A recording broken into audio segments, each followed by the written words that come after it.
Hello geometry students. This is a continuation of our little introductory video series for chapter 3. We had 4 goals. The first one was use algebra to describe lines. If you haven't watched that video, or actually a couple videos in which we talked about slope-intercept form and the uniqueness of lines and the tangent function and the inverse tangent function and how they go back and forth between slope and angles, then please watch those videos first. Once you watch those, then come back and watch this video. In this video, I want to talk to you about goal number 2, which I described before, which was describe relationships between parallel and perpendicular lines. Okay, this should still be a review from algebra. We definitely talked about this in algebra. So let's chat. So suppose we have a line that looks like y equals mx plus b, or rather the equation of the line looks like y equals mx plus b.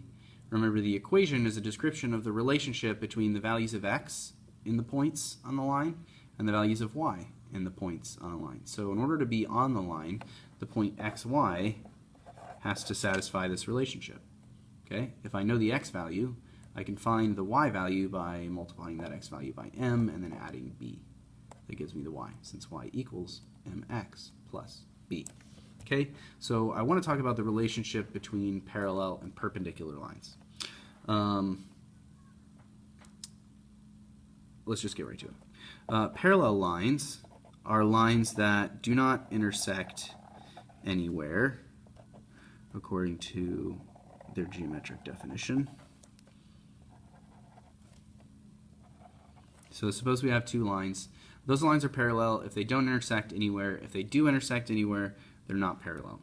In algebra, we talked about parallel lines having the same slope. So if we were to think of these two lines look like maybe they have a slope of about 1/2. So let's say that they do have a slope of 1/2. Parallel lines have the same slope.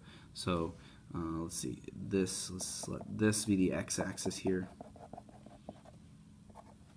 And here's our y-intercept of the line on the top, and here's the y-intercept of the line on the bottom. So the relationship between parallel lines is that they have the same slope, but they have different y-intercepts. These lines look like maybe they are y equals 1/2 x plus, I don't know, let's say plus 2. And let's say that this one looks like y equals 1/2 x minus 3. Okay, if you want to see what those 2 lines actually look like, graph them in your calculator. You're going to see that they're pretty darn close to these 2. Okay, notice that as a consequence, remember that the angle for lines meeting, the angle that lines meet the horizontal axis is given by their slope through the tangent function. So that was theta equals tangent of m if the slope is positive, and theta equals tangent, that should be tangent inverse of m plus 180 if the slope is negative.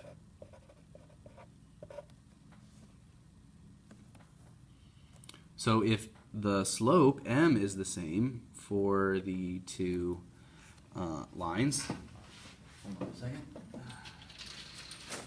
If the slope m is the same for the 2 lines, then the angle is the same for the 2 lines. So another way to define perpendicular angles might be, or parallel lines, might be to say that they intersect the horizontal axis at the same angle. That'd be a nice way to do it. You have already looked up the actual definition that your textbook uses. Let's talk about perpendicular lines. So those are parallel lines. Perpendicular lines are lines that meet at a right angle. So here's one line.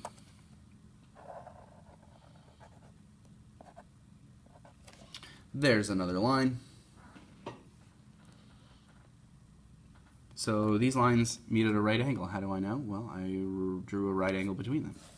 So these are perpendicular lines. Here's our x-axis. Here is our y-axis. So here we have two lines. You can see that this line here has a positive slope. This line here has a negative slope. Positive slope, negative slope. Also, if we have a line that has a really shallow slope, like this one, the perpendicular line will have a very steep slope, like that one. So we should see that if one is shallow, the other's shallow, or excuse me, if one is shallow and positive, the other is negative and steep, or if one is negative and shallow, the other one's positive and steep. Okay. The relationship itself is actually that the slopes are negative reciprocals. So I might write that relationship like that, where the slope of the line is the negative reciprocal of the slope of the perpendicular line. Okay, let's say that in another way, if two lines are perpendicular,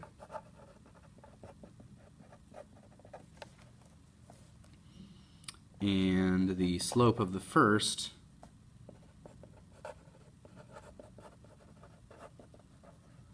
is m, then the slope of the other is negative 1 over m. So if two lines are perpendicular and the slope of the first is m, then the slope of the other is 1 over negative m. So that gives us some power. Those relationships give us some power to do some things. For instance, suppose we have a line with an equation that looks like y equals 2x minus 1. Okay, let's find the parallel line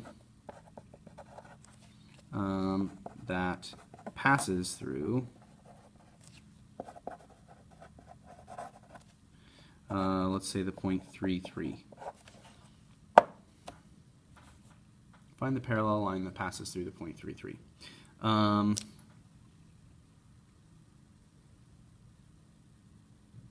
I've used the parallel symbol here to mean parallel.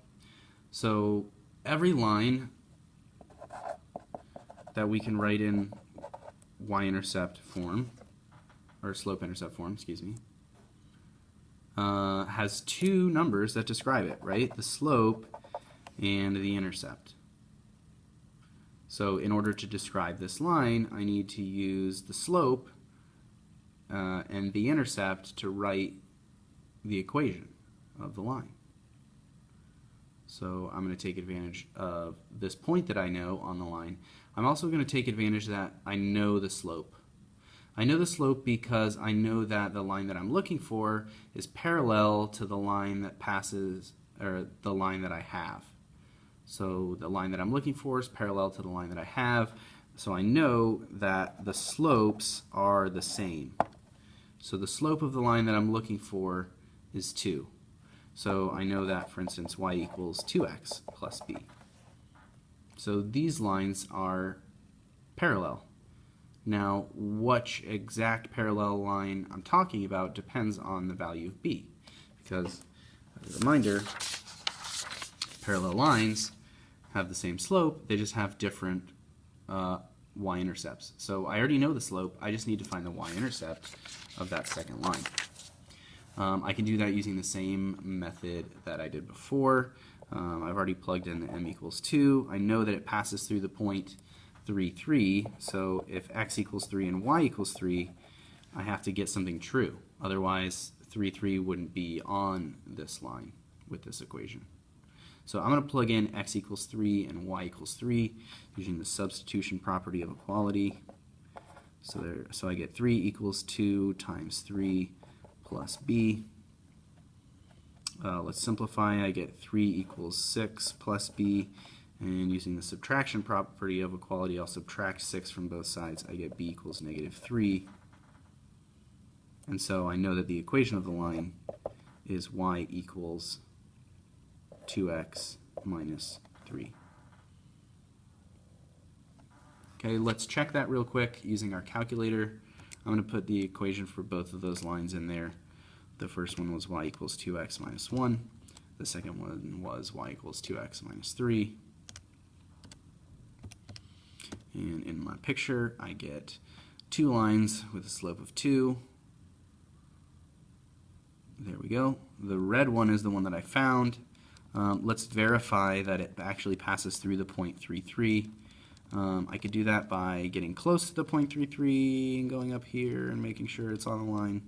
Looks like it is. A better way to do it, though, is to use the value function. I push the second button.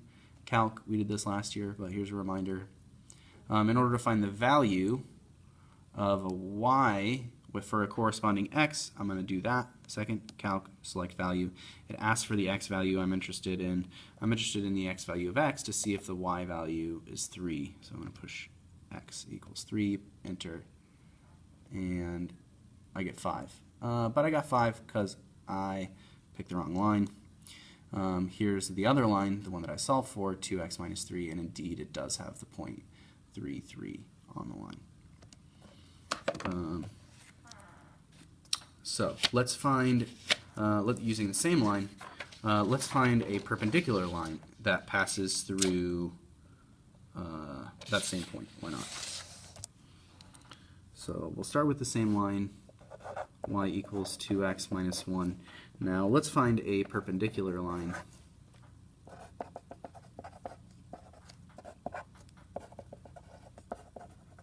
that passes through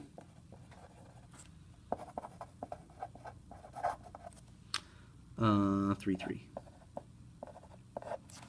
Okay, so I want to find a line that's perpendicular to the line that I started with that also passes through this point.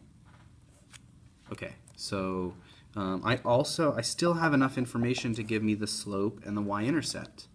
Remember, I'm really interested in writing the equation of the line, which looks like y equals mx plus b. So in order to write the equation of the line, I need to find out what m and what b are. I know that m is negative 1/2 because the line that I'm looking for is perpendicular to the line y equals 2x minus 1. The line y equals 2x minus 1 has a slope of 2. The opposite reciprocal of 2 is negative 1 over 2. And so the slope of the line I'm looking for, the perpendicular line, is negative 1 over 2. So I'm going to use a negative 1 over 2, or negative 1/2, for my value of m. Now I'm going to do the same thing to solve for b as I did before, using the fact that if 3, 3 is on this line, I can plug 3 in for x, 3 in for y, and whatever I get in that equation I know is true. So I'm going to use y equals 3, m equals negative 1/2, x equals 3, and I don't know b. But since I know this equation is true, I can solve it for b.